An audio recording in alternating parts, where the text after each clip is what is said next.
آج اسی ہی موضوع کے ضمن میں ہم اس آیہ کریمہ کے حوالے سے نبی اکرم صلی اللہ تعالی علیہ وآلہ وسلم کی ان احادیث مبارکہ کا جائزہ لیں گے جن سے بصراحت ایصال تصور تائید ہوتی ہے۔ عام طور پر اس تصور کی نسبت ذہنوں میں اس تلاوت کی گئی آیہ کریمہ کے حوالے سے ایک سوال ابھرتا ہے کہ اللہ رب العزت کا ارشاد یہ ہے کہ لیس للانسان الا ما سعی، کہ انسان کے لیے بس وہی کچھ ہے جو اس نے کمایا۔ انسان جو عمل خود کرتا ہے اسی کی کمائی، اسی کا اجر، اسی کا صلہ اسے مل جاتا ہے اور اس کے سوا وہ کسی شے کا حقدار نہیں ہوتا۔ اس آیت کریمہ کی روح سے ایصال ثواب کے تصور پر ذہنوں میں اعتراض یہ ابھرتا ہے کہ ایصال ثواب میں تو عمل کوئی اور شخص کرتا ہے، نیکی، صدقہ اور خیرات تو اور لوگ کرتے ہیں، اور مرنے والے نے تو وہ کمائی نہیں کی ہوتی، تو جو کمائی اس نے نہیں کی کسی اور نے کی ہے۔ یہ اس آیہ کریمہ کی روح سے کس طرح ممکن ہے کہ اس کا ثواب اس شخص کو مل جائے، جبکہ قرآن انسان کی کمائی کا ہی فائدہ پہنچنے کی بات کرتا ہے۔ معزز حاضرین، یہ بات ذہن نشین فرما لیں کہ اس آیہ کریمہ کے معنی و مفہوم کا ایصال ثواب کے فلسفے اور اس کے شرعی تصور کے ساتھ کوئی تضاد، تعارض اور تصادم نہیں۔ اس آیہ کریمہ کے مختلف معانی اور مطالب جن کو سمجھنا ضروری ہے تاکہ یہ شبہ ذہن سے دور ہو سکے۔ پہلی بات تو یہ ذہن نشین فرما لیجئے کہ قرآن مجید کے احکام میں باہمی طور پر کبھی کوئی تضاد اور تعارض نہیں ہو سکا۔ اس لیے جا بجا قرآن مجید میں غیر مسلموں کو یہ چیلنج کیا گیا ہے کہ اگر یہ قرآن اللہ کے سوا کسی اور کا تحریر کردہ یا تصنیف کردہ ہوتا تو پھر لوجدوا فیہ اختلافا کثیرا، تو آپ اس میں کثرت کے ساتھ اختلاف اور تضاد کو پاتے۔ کہیں ایک بات کہی جاتی، کہیں دوسری بات کہیں ایک شے کو جائز قرار دیا جاتا، کہیں اسی شے کو ناجائز قرار دیا، جیسا کہ ان مذہبی کتابوں میں واقع ہوتا ہے جو اللہ کی طرف سے نازل شدہ نہیں ہوتی یا اصلاً اللہ کی طرف سے بصورت وحی آتی ہیں لیکن بعد میں ان میں تحریف اور تبدیلی کر دی جاتی۔ آپ دیکھتے ہیں کہ ان میں جا بجا تضادات اور اختلافات پائے جاتے، لیکن الحم سے والناس تک پورے قرآن میں آپ کسی مقام کی نشاندہی نہیں کر سکتے جہاں کا بیان کیا ہوا ایک تصور اس کے دوسرے تصور کے ساتھ متضاد ہے۔ تو گویا قرآن وحدت فکر اور وحدت علم کا تصور دیتا۔ تو جب یہ بات طے شدہ ہے تو پھر یہ کس طرح ممکن ہے کہ ایک مقام پر، جیسا کہ ہم نے سورہ طور کی آیت نمبر 21 کے حوالے سے وضاحت و صراحت کے ساتھ عرض کیا ہے کہ اللہ رب العزت نے یہ دو ٹوک طریقے سے بیان فرمایا کہ نیک لوگوں کی اولاد کو ان کے اعمال کا فائدہ پہنچایا جائے گا اور جنت میں انہیں ان کے ساتھ بہتر درجات سے نوازا جائے گا، اور ان اعمال کا جو فائدہ ان کو پہنچے گا اس میں ان کے اپنے لیے بھی اجر میں کوئی کمی واقع نہ ہو۔ اس طرح متعدد دیگر آیات اور متعدد احادیث کا حوالہ ہم پہلے 2 خطبات میں عرض کر چکے۔ یہ بات کسی لحاظ سے بھی ممکن اور واقع نہیں ہو سکتی کہ قرآن کی ایک آیت کا ان تمام آیتوں اور دیگر احادیث نبوی کے ساتھ تضاد ہو۔ صاف ظاہر ہے کہ بات تو ایک ہی ہوگی۔ یہ ممکن ہے کہ انسان کے سمجھنے میں کوتاہی ہو جائے، اس کے فہم میں کوئی نقص اور کوئی کمی اور کوئی کجی رہ جائے، یہ تو ممکن ہے، لیکن یہ ممکن نہیں کہ اللہ کے کلام میں یہ رسول پاک صلی اللہ علیہ وآلہ وسلم کے کلام میں تضاد ہے۔ اس اصول کے تحت ہمیں اس تلاوت کی گئی آیت کریمہ کے اصل معنی اور مفہوم کو پھر سے سمجھنا تاکہ یہ یقین ہو سکے کہ اس آیت کریمہ میں وہ تصور بیان کیا گیا ہے جس تصور کی کوئی تنافی، کوئی تعارض اور کوئی تضاد دیگر آیتوں اور دیگر۔ لہذا اس آیت کریمہ میں جو کچھ اللہ رب العزت نے بیان فرمایا اس کا ایک پہلو تو یہ ہے کہ یہاں در حقیقت مسئلہ جبر و قدر کو واضح کیا جا رہا۔ لیس للانسان الا ما سعی، یہ کہ انسان کے لیے وہی کچھ ہے جو وہ کماتا ہے۔ کئی ائمہ تفسیر نے اس آیت کریمہ کے سیاق و سباق اور اس کے قرینہ کلام کے پیش نظر اس کا مورد و محل کافر کو قرار دیا اور یہ کہا ہے کہ کافر یہ نہ سمجھیں کہ مسلمانوں تم جو یہ کہتے ہو کہ سب کچھ اللہ کے علم میں ہے اور اللہ کی طرف سے مقدر ہے اور فیصلے اسی کے ہاتھ میں، تو پھر اگر کوئی کافر ہو گیا، کفر کا، ارتداد کا، فسق و فجور کا مرتکب ہوا تو اس میں اس کا کیا قصور ہے؟ یہ تو اللہ کی طرف سے مقدر تھا۔ تو اللہ کی قدرت کے تصور پر اس اعتراض کا جواب اس آیت کریمہ میں دیا کہ کسی کو کافر بنانا اللہ نے یہ مقدر بئی معنی نہیں کیا کہ وہ کافر ہونے پر مجبور ہو اور مسلمان نہ ہو سکے. یہ تصور غلط ہے. کسی کا فاسق و فاجر ہونا، کسی کا بدکار ہونا، بد کردار ہونا، یہ اللہ کی طرف سے ان معنوں میں مقدر نہیں ہے کہ وہ شخص انہی کاموں کے کرنے پر مجبور ہے اور وہ نیکی کا کام نہ کر سکے. نہیں، جواباً فرمایا لیس للانسان الا ما، لوگوں نہیں، انسان کے مقدر میں وہی کچھ ہے جس کی وہ کوشش کرتا ہے. اللہ کے ذمے ان الزامات کو مت دھرا کرو، کیونکہ اللہ رب العزت نے ہدیناہم نجدین، لوگوں ہم نے تمہیں دو راستے کھلے طور پر دکھا دیے. حضور نے فرمایا کہ ان میں سے ایک نجد الخیر ہے، دوسرا نجد الشر. ایک بھلائی کا راستہ ہے، دوسرا برائی کا راستہ. ایک نیکی کا راستہ ہے، دوسرا بدی کا راستہ. ہم نے دو راستے تمہیں دکھا دیے اور اسی لیے دکھائے ہیں کہ تم اپنی سوجھ بوجھ اور سمجھ کے مطابق ان دو راستوں میں سے جو چاہو اپنا لو. الہمہا فجورہا وتقواہا، انسان کے نفس میں ہم نے ہر شے کی اچھائی اور برائی دونوں پہلوؤں کا شعور ودیت کر دیا. تمہیں بتا دیا ہے کہ اس راہ پر چلو گے تو کامیاب و کامران ہو جائے. یہ راہ فلاح کی راہ ہے، اس راہ پر چلو گے تو تباہی و ہلاکت کا شکار ہو، یہ بربادی کی راہ ہے. قد تبین الرشد من الغی، ہدایت گمراہی سے جدا کر دی گئی. ہدایت اور گمراہی کو جدا جدا کر کے مفصل کر کے رکھ دیا گیا. ومن شاء فلیؤمن ومن شاء فلیکفر، اب جس کا جی چاہے وہ ایمان لے آئے، جس کا جی چاہے وہ کافر. ہم نے تمہارے گلے میں، تمہارے پاؤں میں کوئی زنجیر نہیں پہنا رکھی، اس لیے کہ ایمان اور کفر میں سے کسی ایک کو اپنانے پر اگر اللہ کی طرف سے تقدیر کی ایسی زنجیر ہو کہ انسان مجبور ہو تو پھر کسی کافر سے سوال کرنے کا حق بھی اللہ کو بنتا. پھر عذاب قبر کا تصور سارا مذاق ہو کے رہ جائے، پھر سوال و جواب کا تصور ختم ہو جائے، جزا اور سزا کا تصور ختم ہو جائے کہ جس نے مجبوری کے حال میں کچھ کیا ہو اس سے تو اس دنیا والے سوال نہیں کر سکتے اور اللہ کس طرح سوال، جو سارے عادلوں سے بڑا عادل ہے. اس میں یہ نقطہ واضح کیا جا رہا ہے کہ اللہ تعالیٰ ان اللہ لیس بظلام للعبید، اللہ تعالیٰ اپنے بندوں پر ہرگز ظلم نہیں کرنے والا. اور یہ ظلم ہوتا کہ کسی کو کافر ہو کے رہنے پر اس نے مجبور کر دیا ہوتا اور پھر مرنے کے بعد اس سے پوچھا جاتا کہ تو ایمان کیوں نہ لایا. یہ تو ایک ادنا شعور اور اخلاق رکھنے والا شخص بھی کسی سے ایسا دھوکہ نہیں کر سکتا. اور چہ جائے کہ رب کائنات اپنے بندوں سے معاذ اللہ ثم استغفر اللہ ایسا دھوکہ کرے کہ خود مجبور کرے اور خود سزا دے. فرمایا نہیں، ہم نے کسی کو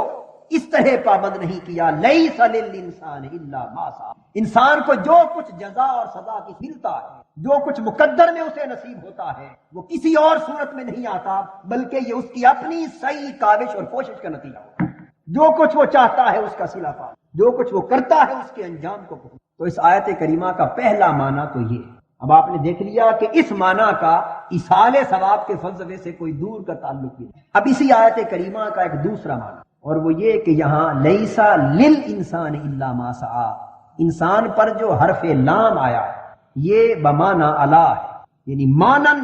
کلمات یوں ہوں گے کہ لیسا علی الانسان الا ما، کہ انسان پر اسی شے کی ذمہ داری اور جواب دہی ہے جس کی اس نے کوشش کی. یعنی یہ نہیں ہو سکتا کہ بدکاری کوئی اور کرے اور پکڑ کسی اور کو لے، چوری کوئی اور کرے اور گرفتار کسی اور کو، گناہ کوئی اور کرے اور جواب کسی اور سے طلب کر لیا جائے. نہیں، لا یکلف اللہ نفسا الا وسعها، کسی شخص کو اللہ تعالیٰ اس کی طاقت سے بڑھ کر تکلیف نہیں، اور جو کچھ اس نے اپنے ہاتھوں سے کیا ہو اسی پر اس کو جواب دہ اور ذمہ دار ہے. تو یہاں جواب دہی اور شرعی ذمہ داری کے تصور کو بیان کیا جائے کہ انسان پر اسی بات کی ذمہ داری ہے جو اس نے خود کی، انسان پر اسی عمل کی جواب دہی کا توق ہے جو اس نے عمل اپنے. تو یہ شرعی ذمہ داری اور شرعی جواب دہی کے تصور کو بیان کیا جائے، اس لیے کہ دوسری شریعتوں میں یہ تھا کہ عمل کوئی اور کرتا سزا کسی. بہت سے دنیا کے مغرب کے قوانین میں بھی بڑی دیر تک یہ تصورات موجود کہ کسی ایک کے جرم پر دوسرے کو سزا دی، بیٹے کے جرم پر باپ کو پکڑا جائے. قرآن مجید نے ایسے تمام ناجائز اور ناروا تصورات کو رد کر. حضور علیہ الصلوۃ والسلام تشریف لائے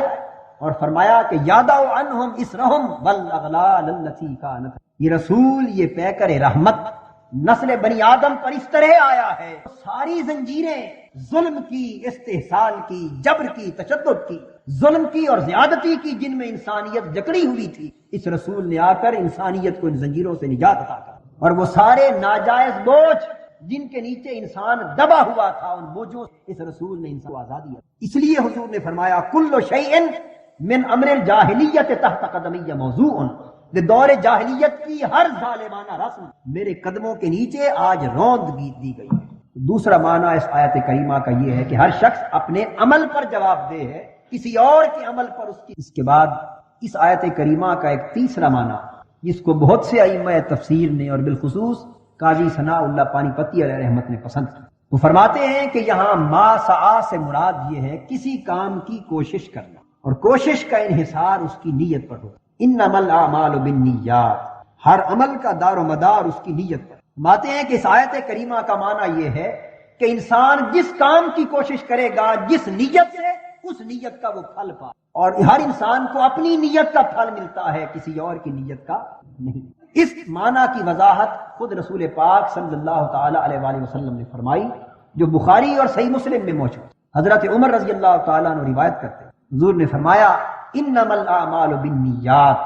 وانما لامرئ ما نوى فمن كان هجرته الى الله ورسوله فهجرته الى الله ورسوله ومن كان هجرته الى دنیا یصیبها او الى امرأة ينكحها فهجرته الى ما هاجر الیہ۔ حضور نے فرمایا لوگو، تمہارے اعمال کا دار و مدار، تمہارے اعمال کے نتائج اور تمہارے اعمال کے انجام کا دار و مدار تمہاری نیت ہو، اس لیے کہ ان اللہ لا ينظر الى صورکم ولا الى اموالکم ولکن ينظر الى قلوبکم ونیاتکم۔ خوبصورت شکلوں پہ ناز کرنے والوں اور مال و دولت کی کثرت پر غرور اور گمان، اللہ تعالیٰ نہ تمہاری اچھی صورتوں کو دیکھتا ہے، اس کی نظر تو تمہارے دلوں پر ہوتی ہے۔ وہ دیکھتا ہے کہ عمل کے دوران تمہارے دلوں میں نیت اچھی تھی تو وہ شخص غریب کیوں نہ تھا، اسے عرش کے پائے پر اٹھا دیا جاتا۔ نیت بدی تھی، وہ جتنا بڑا مالدار کیوں نہ تھا، اسے ارذل مقامات پر دھکا دے دیا۔ ہر عمل کا دار و مدار اس کی نیت پر۔ اور پھر حضور نے فرمایا کہ جو شخص جو نیت کرتا ہے اسی کا پھل پا۔ بس جس شخص نے اپنا وطن، اپنا گھر بار، اپنا سب کچھ چھوڑا اللہ کے لیے اور اللہ کے رسول کے لیے، تو پس اللہ اور اللہ کے رسول ہی کی بارگاہ سے اس عمل کا پھل عطا کیا۔ اور جس نے اپنا گھر بار چھوڑا دنیا حاصل کرنے، اسے اسی عمل کا پھل عطا ہو۔ جس نے کسی عورت کی تلاش میں اپنا گھر بار چھوڑا، اسے اس کی نیت کا پھل دیا جائے گا۔ ہجرتہ الی ما ہاجر الیہ، جو شخص جس نیت سے کسی نے قدم اٹھائے گا اسے اسی نیت کا پھل دیا۔ وہ فرماتے ہیں کہ قرآن مجید اس اصول کو بیان کر رہا ہے، وَلَيْسَ لِلْإِنسَانِ إِلَّا مَا سَعَىٰ، کہ انسان اپنی کوشش اور جد و جہد میں جو نیت کرتا ہے اسی نیت کا اسے پھل ملے۔ اچھی نیت کرے گا تو اچھا پھل ملے، بری نیت کرے گا تو برا پھل ملے۔ آپ دنیاوی زندگی میں دیکھتے کوئی شخص کسی کی راہ میں گڑھا کھود کر اس کی تباہی اور اس کی ہلاکت کا سوچتا ہے، لیکن وہ تو اللہ کی حفاظت میں رہتا ہے، خود اپنے کھودے ہوئے گڑھے میں گر جاتا۔ یہ کیا ہے؟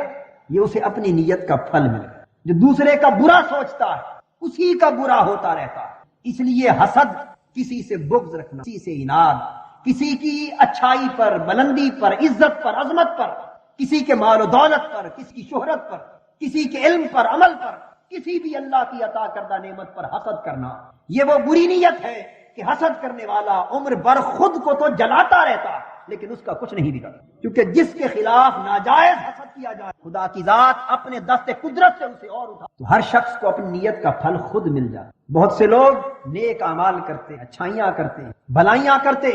اچھائیوں اور بھلائیوں کے انبار اور پہاڑ ان کی زندگی میں بن جاتے۔ وہ سمجھتے ہیں کہ شاید ہم بہت نیکوکار ہو کر دنیا سے رخصت ہو گئے، کوئی برائی نہیں کرتے، لیکن صرف بدقسمتی سے ان کے دل میں دوسرے لوگوں کے لیے حسد ہوتا۔ اس عزت والے رب کی قسم، ایک حسد ہی کی بنا پر اس کی نیکیوں کے سارے پہاڑ اس طرح جل کر راکھ ہو جاتے ہیں، ماچس سے روئی جل کر اس کا کچھ بھی نہیں بچا۔ وہ تہجد بھی گئے، صدقے بھی گئے، ساری حسنات گئی اسی خیرات۔ ہمیں اپنے دامن میں اور گریبان میں جھانک کر دیکھنا ہوگا کہ کہیں ہمارے من دوسروں کے لیے حسد کی لعنت کا شکار تو نہیں۔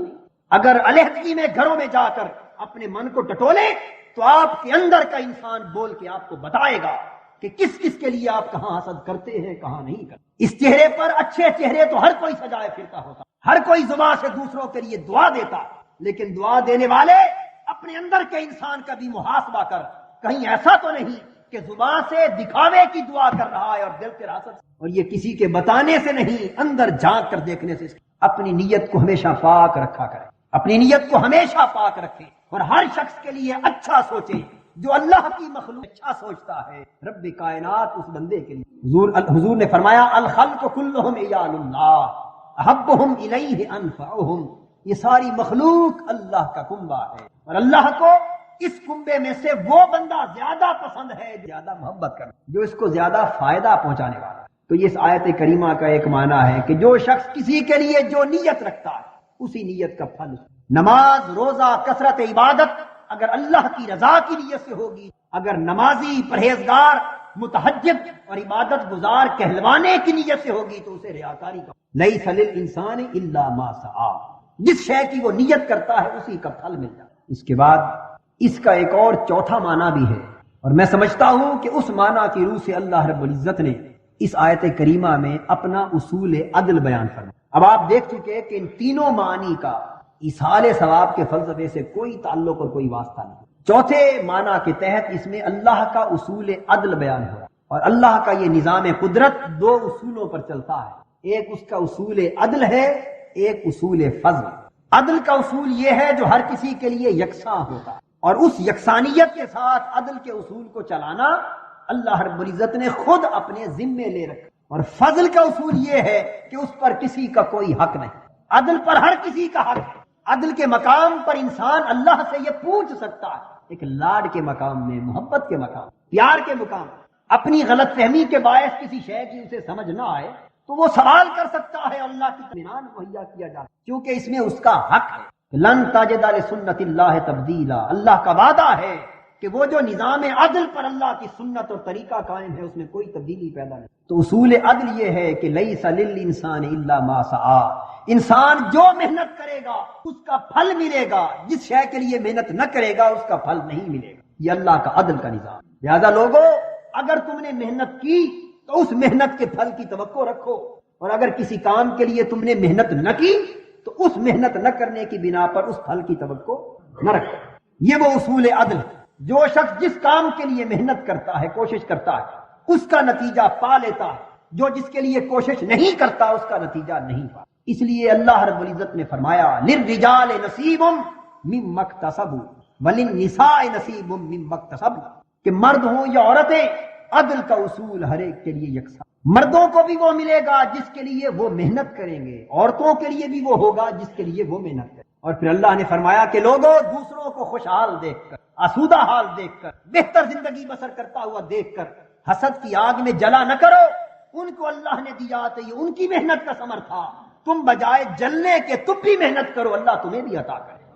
اس لحاظ سے اس اصول عدل کے تحت اللہ رب العزت نے انسان کو ایک نظام محنت و اجرت عطا کی کہ تمہارے لیے پرواز کی کوئی حد مقرر نہیں ہے، یہ ساری کائنات پست و بالا کی بلندیاں تمہارے قدموں میں رکھ دی گئی ہیں، تم محنت کرو تمہیں، اور اگر تم محنت ہی نہ کرو، مشقت ہی نہ کرو، کوشش ہی نہ کرو، کاوش ہی نہ کرو، اور دوسرا محنت اور مشقت کرے، وہ اپنے چین، سکون، آرام اور نیند سب کچھ کو قربان کر دے اور اسے بلندی عطا ہو، تمہیں بلندی نہ عطا ہو، تو رب پر شکوہ نہ کیا کرو کہ تم محنت کرتے تو تمہیں بھی وہ مقام عطا کر۔ اس طرح اللہ کسی سے ظلم نہیں کرتا، وہ ہر ایک کے ساتھ عدل کا سلوک کرتا۔ تو یہ نظام عدل اس آیت کریمہ میں بیان کی، لیکن آپ کو معلوم ہے کہ ہر کام میں استثناء بھی ہوتا ہے، ہر کام میں استثناء بھی ہوتا ہے۔ انسان کو پیدا کرنے میں اللہ کا اصول یہ ہے کہ وہ اسے نطفے سے پیدا کرتا، ماں باپ کے ملاپ سے پیدا کرتا۔ قرآن مجید نے کہا کہ لقد خلقنا الانسان من نطفہ،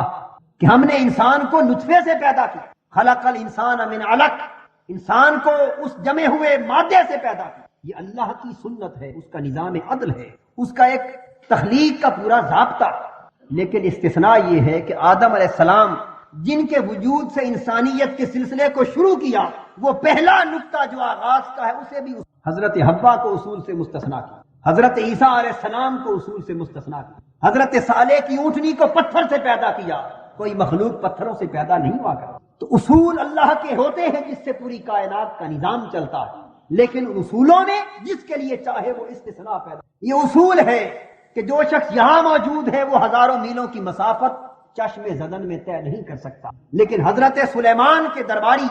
آصف بن برخیہ کو مستثنیٰ کر دیا کہ حضرت سلیمان کی آنکھوں کے سامنے رہے، لیکن آنکھ جھپکنے سے پہلے ملکہ سبا بلقیس کا تخت لا تھا۔ یہ کیا ہے؟ یہ استثناء ہے۔ وہ چاہے تو یونس علیہ السلام کو مچھلی کے پیٹ میں مدتوں بغیر کھائے، وہ چاہے تو بغیر کھائے پیے 309 سال تک آپ کو غار میں، یہ سب کچھ استثناء ہے۔ والشمس تجری لمستقر لها ذلك تقدیر العزیز العلیم، سورج کے راستے مقرر ہیں، انہیں دائیں بائیں کوئی آگے پیچھے نہیں پھیر سکتا، یہ اس کی قدرت میں، یہ اس کا نظام سنت، اس کا اصول ہے۔ لیکن وہ چاہے تو اپنے 7 ولیوں کے لیے جو اصحاب کہف کی صورت میں کھلی غار میں لیٹے تھے، ان کے لیے چاہے تو 300 سال تک سورج کے چڑھتے ہوئے بھی اور ڈوبتے ہوئے بھی، وَتَرَى الشَّمْسَ إِذَا طَلَعَتْ تَزَاوَرُ عَنْ كَهْفِهِمْ ذَاتَ الْيَمِينِ وَإِذَا غَرَبَتْ تَقْرِضُهُمْ ذَاتَ الشِّمَالِ وَهُمْ فِي فَجْوَةٍ مِّنْهُ۔ محبوب تو دیکھتا ہے کہ انہیں سورج کی تپش اور گرمی سے بچانے کے لیے کہ وہ میرے بندے تھے،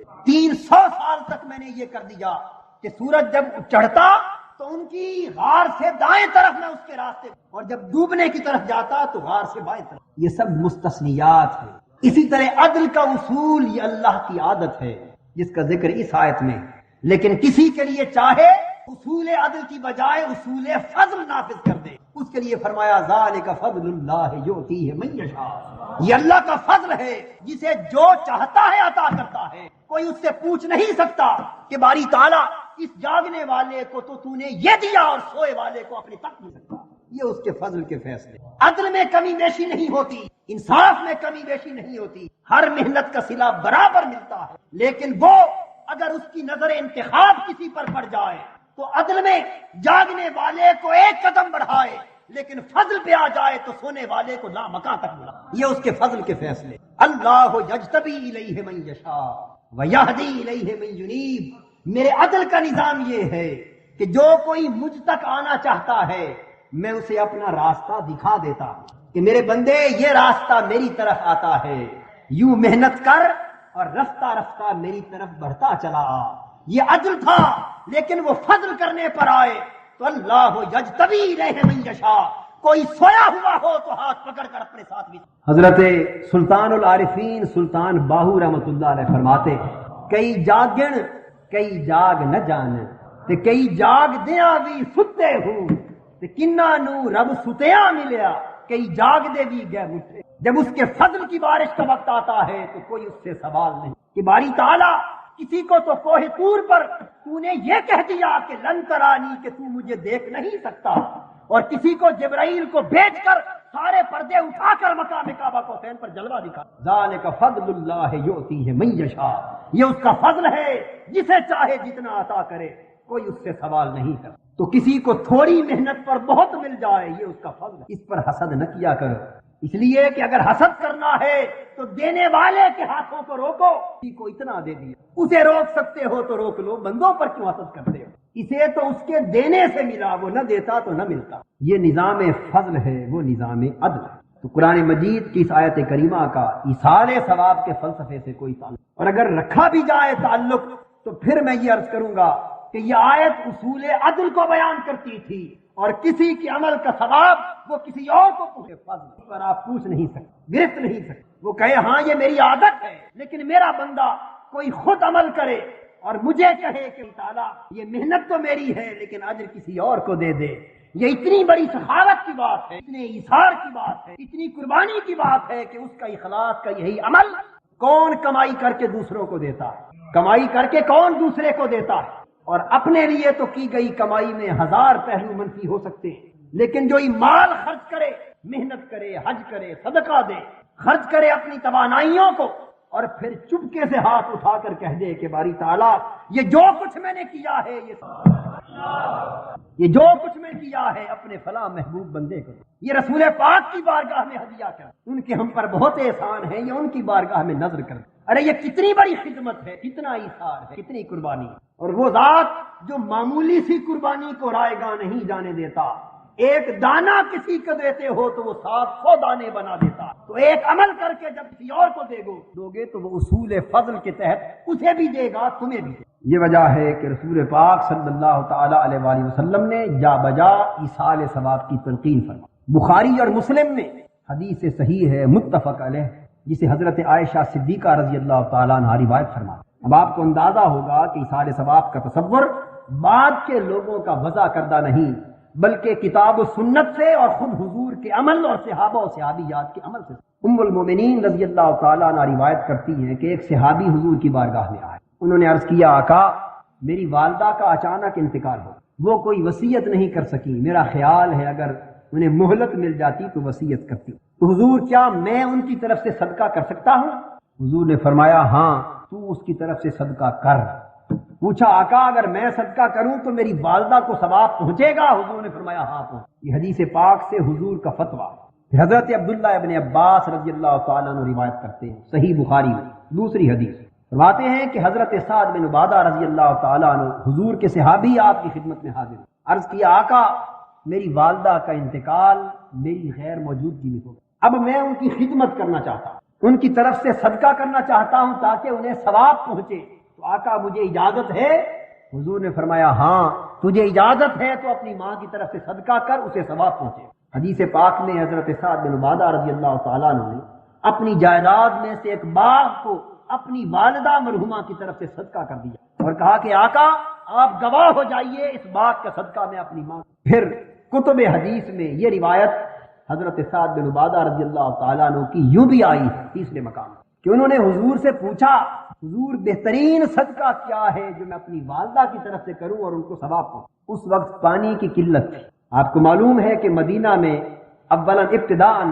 میٹھا پانی مسلمانوں کو نہیں ملتا، میلوں کا سفر کر کے چھوٹی چھوٹی مشکیں میٹھے پانی کی کندھوں پر اٹھا کے لاتے، اور 20,000 درہم میں سیدنا عثمان غنی رضی اللہ تعالیٰ عنہ نے ایک میٹھے پانی کا کنواں یہودی سے خرید کر وقف کیا۔ اتنی قلت اور مجموعی طور پر پانی کی بھی قلت، حضور سے پوچھا کیا صدقہ کروں؟ حضور نے فرمایا تو اپنی والدہ کے لیے کنواں کھدوا اور پانی کا صدقہ کر۔ حضرت سعد نے کنواں کھدوایا اور کھود کر کہا کہ میں نے اسے اپنی والدہ کی طرف سے صدقہ کر دیا تاکہ انہیں ثواب ملے۔ اب ان حدیث مبارکہ کو بیان کرنے کا ایک مقصد یہ بھی ہے کہ جن کے والدین بزرگ اعزاء اقارب مشائخ اور اساتذہ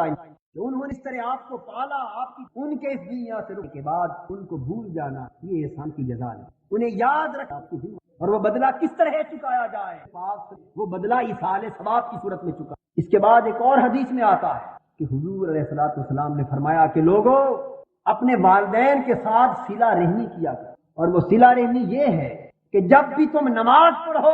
اپنے والدین اگر وہ انتقال کر چکے ہو صدقہ دو تو والدین کی طرف سے بھی صدقہ دو، روزے رکھو تو والدین کی طرف سے بھی روزے رکھو۔ حضور نے فرمایا جو عمل تم والدین اس کا پورا پورا اجر تمہارے والدین کو بھی ملے گا اور تمہیں بھی بغیر رتی کی کمی کے ملے گا۔ اور طبرانی میں حضرت انس رضی اللہ تعالیٰ عنہ سے روایت ہے، حضور نے فرمایا جب کوئی شخص کسی فوت شدہ شخص اور عزیز کے لیے صدقہ و خیرات کرتا، ایصال ثواب کا کوئی کام کرتا ہے تو اس کا وہ ہدیہ، ثواب کا ہدیہ، تحفہ سیدنا جبرائیل امین علیہ السلام ایک خوبصورت تھال میں رکھ کر اس قبر والے کے سرہانے جا کر پیش کرتے اور آواز دیتے ہیں اے گہری قبر میں آرام کی نیند سونے والے،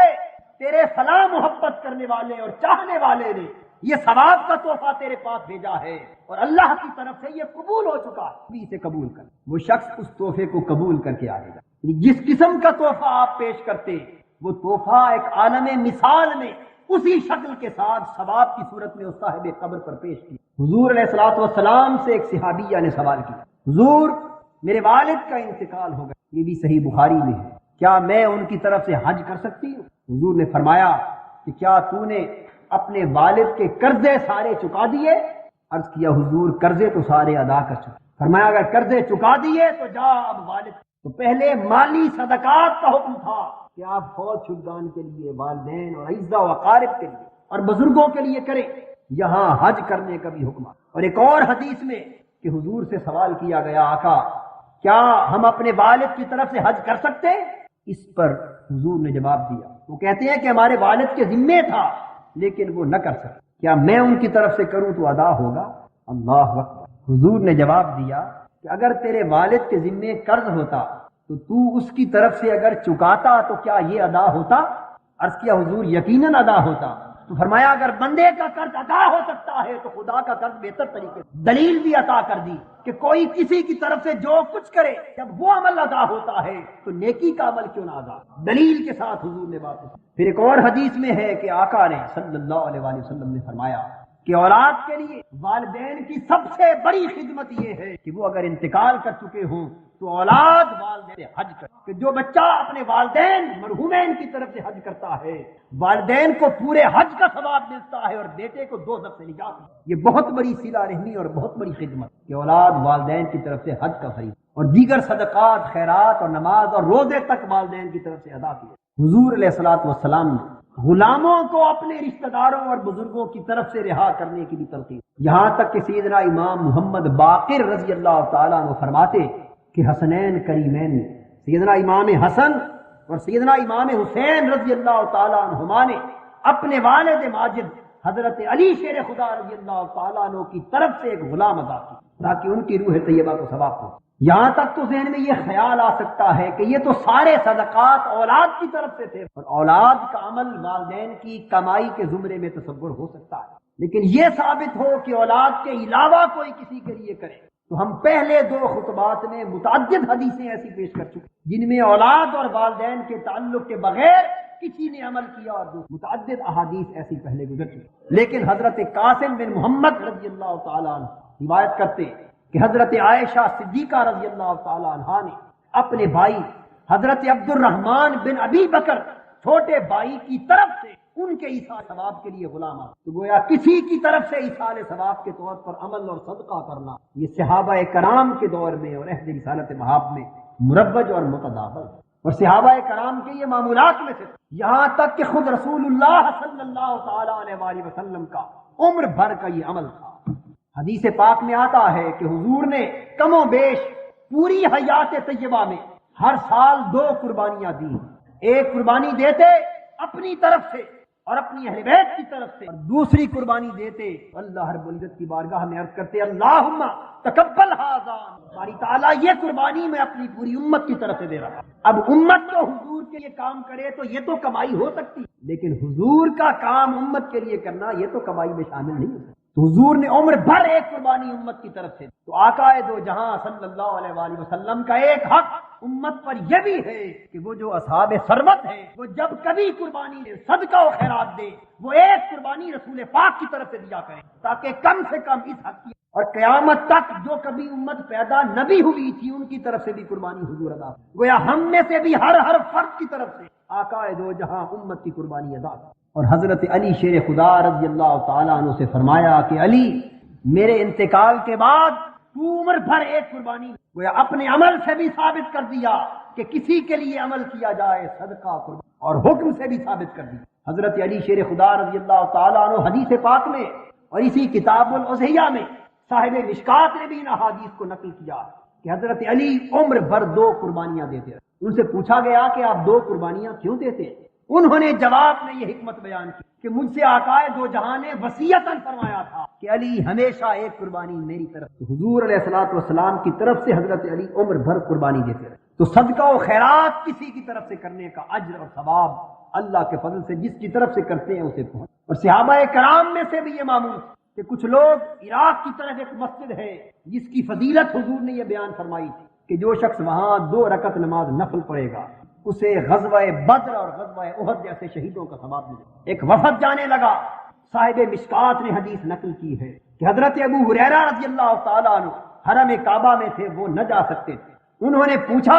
کہ تم میں سے کوئی ہے جو وہاں 2 رکعت نماز ادا کرے اور پڑھ کر کہے کہ ھذان لابی ہریرہ تھا، کہ یہ 2 رکعت نماز ابو صحابی نے وعدہ کیا کہ میں پڑھ کر آپ کے لیے وقت کر دوں، ایصال ثواب کر دوں۔ تو نمازوں کو نوافل کو پڑھ کر ایصال ثواب یہ بھی سنت سے ثابت ہے۔ مشائخ اور بزرگوں کا ہمیشہ یہ وتیرہ رہا کہ وہ حضور کے ایصال ثواب کے لیے نوافل، بلکہ حضور نے تلقین کی کہ جب نفلی عبادت کرو تو والدین اور بزرگوں کے نام پر کیا کرو تاکہ ان کو بھی ثواب پہنچے اور ساتھ تمہیں۔ اور پھر کسی نیک عمل اور صدقہ و خیرات کے لیے التزاماً